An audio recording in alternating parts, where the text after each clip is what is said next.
Hi, I'm Dr. Annalisa Paul. I'm a professor at the University of Florida, and I'm also the director of UF's Interdisciplinary Center for Biotechnology Research. My name is Rob Ferl. I'm from the University of Florida, where I'm director of the Astraeus Space Institute.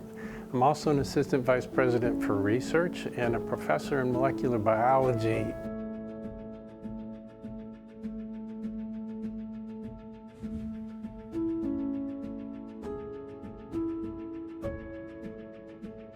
As director of the Astraeus Space Institute, one of my main goals is to get the University of Florida to amplify its message about its presence in space. My hope for Astraeus is that it will foster the kind of synergistic interactions among other researchers at UF who have an interest in space research. All of the researchers from the 16 colleges across the University of Florida, from pharmacy and health and human performance through to agriculture and engineering.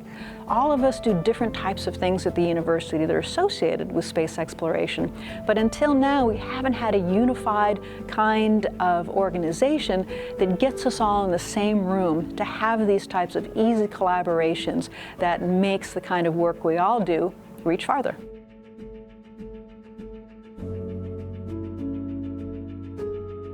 First off, that life can live off from the surface of the Earth. Our plants can even live in lunar soil. We got samples from Apollo 11, Apollo 12, and Apollo 17 that we used in our laboratory to grow plants, to ask how they respond to the novel environment of growing in true lunar regolith. And that was an extraordinary experience. That's the kind of thing that addresses the fundamental notion of whether our biology is limited to the surface of the Earth. One of the grandest discoveries is almost like a discovery not at all. It's simply the realization that we as people, that our plants going with us, and even our microbes can live and thrive off the surface of the Earth.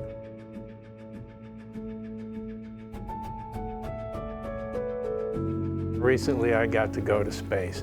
Imagine a space biologist, a space scientist actually getting to go to space because they're a scientist. I'm one of those fortunate people, and maybe the first fortunate person to be funded by NASA to go to space, to do an experiment that we at UF thought up, and to be the person doing it. I don't just get to train an astronaut to do it. I get to become an astronaut for a while to actually do the science that we proposed. That's a unique experience to this point, but I sure hope that it's the beginning of the experiences of a lot of people, a lot of scientists, a lot of curious people to get to go to space just because they are curious about space.